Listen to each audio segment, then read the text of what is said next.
तो दोस्तों, एक और नया दिन और मैं बलजीत परमार हाज़िर हूँ एक नई कहानी, नया किस्सा लेके। पिछले कुछ दिनों से हमने वर्दा राजन मुडलियार, जो अंडरवर्ल्ड डॉन था, उसके जो खास खास गुर्गे थे डिफरेंट इलाके में, उनका हमने जिक्र किया। बहुत से लोगों की फरमाइश आती रहती है कि उसके बाकी जो वर्दा राजन के साथ काम करने वाले थे उनके किस्से भी सुनाइए। तो ये वो किस्से हैं जो जब हमने वर्दा राजन पे सीरीज़ बनाई थी 5 एपिसोड्स की, उसमें खाली इन लोगों के नाम लिए गए थे, लेकिन इंडिविजुअल जो दादा थे उनका डिटेल में ज़िक्र नहीं हो सका था, क्योंकि ज़्यादा जो समय था वो वर्दा राजन, वाई.सी. पवार, इनके ऊपर ज़्यादा समय लग जाता था। तो हमने बात पिछले दिनों में की है ख्वाजा भाई की और टिल्लू उस्ताद की। इसने के साथ एक जो तीसरा सबसे इम्पोर्टेंट आदमी था वर्दा राजन का, उसी इलाके का रहने वाला जहाँ का टिल्लू उस्ताद था, साइन कोली बड़ा इलाके का, वो था महेंद्र सिंह विग अलियास बड़ा सोमा। बड़ा सोमा अपने आप में एक बहुत बड़ा नाम था। तकरीबन 12-13 साल जब तक वर्दा की हुकूमत चली आदि मुंबई पे, तो उसका जो राइट हैंड मैन जो 3-4 गिने जाते थे, उनमें से काफ़ी बड़ा नाम जो था वो बड़ा सोमा का था। एक ज़माने में जब शुरुआती दिनों में बड़ा सोमा जो शुरू किया उसने अपना कैरियर, क्राइम का जो उसका जो सफ़र शुरू किया, वो सरदार नगर साइन कोलीवाड़ा से किया। वहाँ पे छोटी सी पहाड़ी है, उस पहाड़ी के साथ खाली 2 बिल्डिंग्स हैं हाउसिंग बोर्ड की, जिनमें से एक बिल्डिंग में बड़ा सोमा रहा करता था। एक ज़माने में काली पीली टैक्सी चलाया करता था, अच्छा ड्राइवर था। उसके बाद इस आदमी ने वर्धा के लिए इलिसिट लिखकर ट्रांसपोर्ट करने का काम शुरू किया। बहुत सारी गाड़ियाँ उस ज़माने में जो होती थी, फिएट वगैरह, ऑस्टन वगैरह, वो गाड़ियाँ लेके इसने 30-35 गाड़ियों का फ्लीट, वो बॉम्बे के बाहर से इलिसिट दारू लेके आते थे और डिफरेंट जगह पे उनको डिलीवर किया करते थे। तो इसके साथ वो ट्रांसपोर्ट के विंग के साथ काफ़ी लोग जुड़े, जिनमें एक कुक्कू पंजाबी था सरदार जी, और एक अंग्रेज सिंह था, वो भी सरदार जी था। और वो इसका क्योंकि जो खुद पंजाबी था, तो इसके गैंग में वो जो जितने ड्राइवर लोग ज़्यादा थे, डिलीवरी बॉयज़ थे, वो 90% तकरीबन पंजाबी लड़के थे। तो वो पूरा गैंग पंजाबियों का लिक्वर बिजनेस में, और सबके सब बहुत अच्छे चैम्पियन ड्राइवर गिने जाते थे, क्योंकि लिक्कर ट्रांसपोर्ट करने के लिए आपको पुलिस से बच के गाड़ी भगानी पड़ती थी। चोर रास्ते आपको मालूम होने चाहिए थे, लेफ़्ट राइट टर्न कहाँ है, राइट टर्न कहाँ है, कहाँ पे डेड एंड है, कहाँ से बचना है।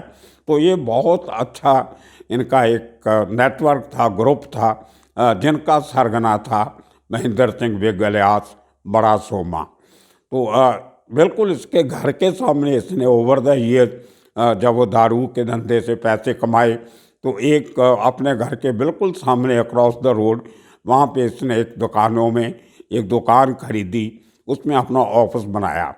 और वो ऑफिस था जहाँ पे वर्दा राजन मुडलियार, वर्दा भाई, जब उस इलाके में आता था तो बड़ा सोमा के ऑफिस में बैठ के ही अपना दरबार लगाया करता था। बड़े बड़े पुलिस वाले, सरकारी अफसर और अपने मसले लेके, समस्याएं लेके जो लोग आते थे, उनके सबके फैसले, मीटिंग उसी ऑफिस में हुआ करते थे, जिसका मालिक बड़ा सोमा था। तो इस शख्स ने उसके वर्दा राजन के बैठने से इसकी जो एक पोजीशन थी पूरे गैंग में, वो तो बढ़नी थी, उसके साथ साथ सोसाइटी में, समाज में भी इसका रुतबा बढ़ने लगा, सिर्फ इस करके कि वर्दा राजन उसके दफ्तर में आके बैठता है। मैंने एक एपिसोड किया था वर्दा का, जो हमने सीरीज़ बनाई थी, कि मैंने जो अपने जर्नलिस्टिक कैरियर की जो शुरुआत में सबसे बड़ी एक इंटरव्यू की थी अंडरवर्ल्ड डॉन के साथ, वो वर्दा राजन मुडलियार से की थी। और वो इंटरव्यू भी उसी ऑफिस में हुई थी जिसका मैं जिक्र कर रहा हूँ। उसका नाम तो आपको याद होगा, रिटर्न टिकट, जहाँ पे वर्दा राजन ने अपना जो क्राइम का, ज़िंदगी का एक फ़लसफ़ा समझाया था कि जो आदमी दुनिया में आता है वो रिटर्न टिकट लेके आता है और उसी रिटर्न टिकट पे उसको जाना पड़ता है। तो ये सोमा का वरदराजन के साथ करीबी का रिश्ता था। और जैसे जैसे वरदराजन का ग्राफ बढ़ता गया, उसके साथ साथ बड़ा सोमा का ग्राफ भी बढ़ता गया। एक टैक्सी ड्राइवर से फ्लीट ओनर बनने के बाद उस आदमी ने अपना बिजनेस डाइवर्सिफाई करना शुरू किया। उसने क्राइम के धंधे से पैसे कमाए, एक जेन्युइन बिजनेस में साथ के साथ लगाने शुरू किए।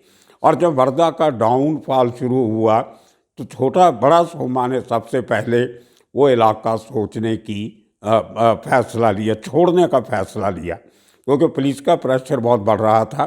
गरीब लोग जो थे वर्धा के साथ जुड़े हुए छोटे क्रिमिनल, उनके पास इतना पैसा नहीं था कि वो इलाका छोड़ के बाहर कहीं दूसरे इलाके में रह सकते। लेकिन बड़ा सोमा ने इतना पैसा कमा लिया था कि उसको साइन कोलीवाड़ा जैसा मिडिल क्लास या लोअर मिडिल क्लास एरिया छोड़ के, जहाँ वो रहने गया एरिया छोड़ के, वो जुहू एरिया में रहने गया। और जुहू पे भी वो पॉश इलाका जहाँ पे इसने फ्लैट लिया, उस बिल्डिंग के बिल्कुल सामने चेतन आनंद जो बहुत बड़े फिल्म प्रोड्यूसर डायरेक्टर रहे हैं, उनका बंगला था। चेतनानंद साहब के बंगले के बिल्कुल सामने वाली बिल्डिंग 10 गज दूरी भी नहीं होगी, उस टावर में बड़ा सोमा ने एक बहुत आलीशान फ्लैट खरीदा और वहाँ पे रहना शुरू किया। उसके बाद उसने जब वर्धा की डेथ के बाद जो कुछ केस पेंडिंग थे, तड़ीपार भी हुआ, अरेस्ट भी हुआ, जमानत भी हुई, सब कुछ देखने के बाद पुलिस की मार भी खाई। बहुत मारा था एक बार इसको पकड़ के वाई.सी. पवार ने, टिल्लू उस्ताद को और सोमा को दादर के पुलिस स्टेशन में और मुटुंगा पुलिस स्टेशन में। लेकिन ये आदमी, जहाँ बाकी बदमाश जो थे वो क्राइम की दुनिया से नहीं निकल सके, बड़ा सोमा बड़े तरीके से, बड़ी चालाकी से उस पूरी जो दलदल थी उससे निकल के एक नई ज़िंदगी शुरू करने लगा। तो वहाँ से वर्धा के मरने के बाद बड़ा सोमा ने जो समुद्री जहाज़ होते हैं, वो जो पुराने हो जाते हैं तो उनको डिसमेंटल किया जाता है, स्क्रैप किया जाता है। तो इसने पुराने समुद्री जहाज़ खरीदने शुरू किए। वर्धा के टाइम से इसके स्मगलर्स के साथ लिंक हो गए थे, उनके थ्रू जो जहाज़ों का काम था वो इसने सीख लिया था। इसके कुछ दोस्त क्लियरिंग एजेंट थे, कस्टम हाउस क्लियरिंग एजेंट, जो बाहर से जहाज़ जो क्लियर होते थे कस्टम से स्क्रैपिंग के लिए, उनका इसको ठेके लेने लगा। मुंबई में ही डॉक्स के पास एक एरिया है जिसको भाऊचा धक्का कहते हैं। तो वहाँ पे जो पुराने जो जहाज थे उनको तोड़ने का काम भी होता था।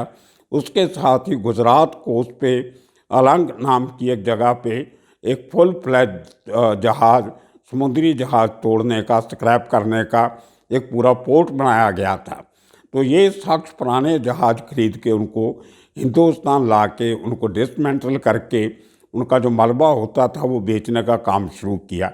वो बहुत प्रॉफिटेबल बिजनेस था, बहुत अच्छे खासे उसने पैसे कमाए। लेकिन उसके बाद जब सिंडिकेट बड़ी बड़ी बिग इंडस्ट्रियल हाउसेस, जिनमें अडानी शामिल थे और बड़े बड़े बिजनेसमैन शामिल थे, उन लोगों ने उस ट्रेड पे कब्ज़ा कर लिया। जहाज़ तोड़ने का, जहाज़ स्क्रैप करने का काम बहुत बड़े लोगों के हाथ में चला गया, जिसमें बड़ा सोमा बड़ा जरूर था लेकिन उनके बराबर का नहीं था। उसको वो लाइन छोड़नी पड़ी। उसके बाद उसने एक अपने, कभी अगर हाईवे पे ट्रैवल करते हो बाई रोड, तो आपने बहुत जगह पे एक ट्रक या टेम्पो चलते देखे होंगे जिनके साइड पे GMT लिखा होता है। वो GMT एक हिंदुस्तान की जो बड़ी 4-5 कोरियर कंपनीज हैं उनमें से एक GMT है। सैकड़ों व्हीकल उसके, टेम्पोज और ट्रक पूरे हिंदुस्तान में वो कोरियर का सामान लेके जाते हैं। वो जो कंपनी है उसका मालिक आज के दिन में वही बड़ा सोमा है जो एक बार टैक्सियों में दारू की स्मगलिंग किया करता था। तो वो ट्रांसपोर्ट कंपनी इसकी और कोरियर कंपनी इतनी बड़ी हो गई कि मुझे कुछ दिन पहले मेरे कुछ दोस्त जो उसको भी जानते हैं, मुझे भी जानते हैं, मैं भी जानता हूँ बड़ा सोमा को, ही के इलाके में रहे हैं बहुत साल। उस आदमी ने पिछले दिनों में 150 ट्रक खरीदे ब्रांड न्यू, 150 ट्रक अपनी कंपनी की एक्सपेंशन के लिए, जीएमटी के लिए, और वो ट्रक सभी वो सब के सब जो है वो उसके फ्लीट में शामिल हो चुके हैं। आप देख लीजिए कि जैसे आपने देखा होगा अग्रवाल मूवर्स एंड शेकर्स, वो बहुत बड़ा इंडस्ट्रियल हाउस है जिनके वो ट्रक्स हैं, लेकिन उनके बराबर की कंपनी बड़ा सोमा ने शुरू कर दी एक इंडिविजुअल होने के नाते। कोई बहुत बड़ा इंडस्ट्रियलिस्ट तो था नहीं, लेकिन अपनी मेहनत से, क्योंकि उसको वो जो टैक्सियों का फ्लीट जब ऑपरेट करता था, चलाता था, उसने वहाँ पे बहुत तरीके से सीखा कि गाड़ियाँ कैसे मेंटेन करनी है, कैसे रिप्लेस करनी है।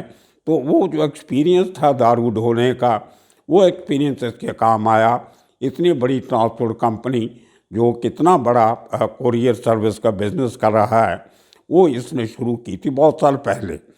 ओवर द ईयर तरक्की करते करते आज वो हिंदुस्तान की 5 बड़ी ट्रांसपोर्ट कोरियर कंपनीज का मालिक बन गया आज के दिन में। तो बहुत पैसा उस आदमी ने कमाया, लेकिन उसके साथ साथ उसके ऊपर एजेंसी की शक की सुई भी घूमने लगी। अक्सर कहा जाता है, आपने भी सुना होगा, कि जितना जो ड्रग का जो धंधा होता है, जहाँ जो कॉस्टली मटेरियल्स होते हैं, जैसे सोना हुआ, चांदी हुआ, या ब्लैक की मनी, पैसा जो है वो, या और कुछ प्रेशियस स्टोन जो एक जगह पे बैन है, दूसरी जगह पे जाना है, तो उनका जो इस्तेमाल वो लोग करते हैं, वो कोरियर कंपनीज के थ्रू माल जो है वो भेजा जाता है, तो उसको 2 नंबर का काम भी कहते हैं। तो काफ़ी एजेंसीज को शुरू में शक हुआ कि बड़ा सोमा कहीं ड्रग का काम तो नहीं करता है, ये कोरियर सर्विस के थ्रू कहीं ड्रग की ट्रांसपोर्टेशन तो नहीं करता। तो काफ़ी डिस्क्रीट इंक्वायरीज हुई जिनका बड़ा सोमा को भी पता नहीं था। मुझे याद है, मैंने एक एपिसोड में बताया था, आपको याद होगा, फरदीन खान का जो हमने एपिसोड बनाया था, ड्रग लेते हुए जब पकड़ा गया था, उस एपिसोड में जो उस समय के उस दौर के उसके थोड़ा आगे पीछे जो एएनसी के एंटी नारकोटिक सेल के जो इंचार्ज थे डीसीपी जवाहर सिंह, वो मेरे घर पे आए थे रात को, आधी रात को, बड़े सोमे का एड्रेस पूछने कि हम उसके घर पे रेड मारना चाहते हैं, लेकिन हम लोकल पुलिस को नहीं पूछना चाहते, तो आप प्लीज़ उसका हमें घर का एड्रेस बताइए। मैंने कहा ये मेरा काम नहीं है, आप लोगों से जो आपके सोर्सेज हैं उनसे पूछिए। तो बोले आपको उसका घर पता है, तो बताने में क्या आपको जाता है। तो खैर उन्होंने बोला, मुझे भी क्या था, मैंने कहा चलो मेरा तो कोई लेना देना नहीं है। तो मैं आधी रात को जवाहर सिंह के साथ गया, उनके साथ पुलिस ऑफिसर भी थे, तो दूर से मैंने उनको बड़ा सोमा की बिल्डिंग दिखा दी। मैंने कहा उसमें जाके नीचे देख लेना, बोर्ड पे नाम लिखा होगा, मैं आपके साथ नहीं जाऊंगा। वो जुहू में था, मैं भी जुहू में रहता था, वॉकिंग डिस्टेंस था मेरे घर से, तो मैं वापस आ गया। ये लोग उसके घर पे गए, उसका क्वेश्चनिंग किया, तलाशी वलाशी लिया, लेकिन कोई ऐसी बात उनके पुलिस के हाथ नहीं लगी जिससे बड़ा सोमा को किसी तरह ड्रग के साथ या किसी और किस्म की स्मगलिंग के साथ जोड़ा जा सकता। इसी तरह से काफ़ी दूसरी एजेंसीज DRI है, दूसरी हैं, उन्होंने भी बहुत लंबे समय तक बड़ा सोमा की तहकीकात की, उसके ऊपर वॉच रखी गई, उसकी टेलीफोन कन्वर्सेशंस को लगातार मॉनिटर किया गया, उसकी मूवमेंट पे वॉच रखी गई, उसके खास आदमियों से बड़े तरीके से पूछताछ हुई, लेकिन कभी कोई उसका ऐसी बातों से लिंक नहीं निकला, और आज के दिन पे उसको एजेंसीज भी एक क्लीन आदमी समझने लग गई हैं। तो ये एक ऐसे शख्स की कहानी है जो बचपन से, जवानी के दिनों से क्राइम के साथ जुड़ा, शराब के धंधे के साथ जुड़ा, वरदाराजन मुडलियार जैसे पावरफुल अंडरवर्ल्ड डॉन के साथ जुड़ा, लेकिन एक स्टेज पे आके सब छोड़ छड़ा के उसने अपनी एक नई ज़िंदगी शुरू की। आज के दिन में वो आदमी सैकड़ों करोड़ों का बिजनेस करता है और एक कामयाब बिजनेसमैन बना हुआ है। तो ये कहानी है उस बड़ा सोमा की, जो साइन कोलीवाड़ा से निकल के आज हिंदुस्तान के बड़े जो बिजनेसमैन हैं उनके साथ कंधा मिला के बैठता है। जो बड़ी बहुत रेयर कहानी है। नॉर्मली अंडरवर्ल्ड से इस तरह से लोग नहीं निकलते हैं, या तो मारे जाते हैं, या एनकाउंटर में मारे जाते हैं, या जेल की सज़ा काटते हैं। तो यहाँ किसी न किसी और तरीके से गरीबी में, इकोनॉमिकली फाइनेंशियली वीक होके मर जाते हैं। ये एक one of the rare cases है जहाँ पे एक आदमी इतने बड़े गिरोह से निकल के अपने आप को क्लीन स्लेट दे के अपना बिजनेस कर रहा है। तो ये कहानी थी महेंद्र सिंह विक अलियास बड़ा सोमा की। आने वाले दिनों में और किस्से कहानियाँ लेके फिर हाजिर होंगे। तब तक के लिए आप सबका शुक्रिया, धन्यवाद।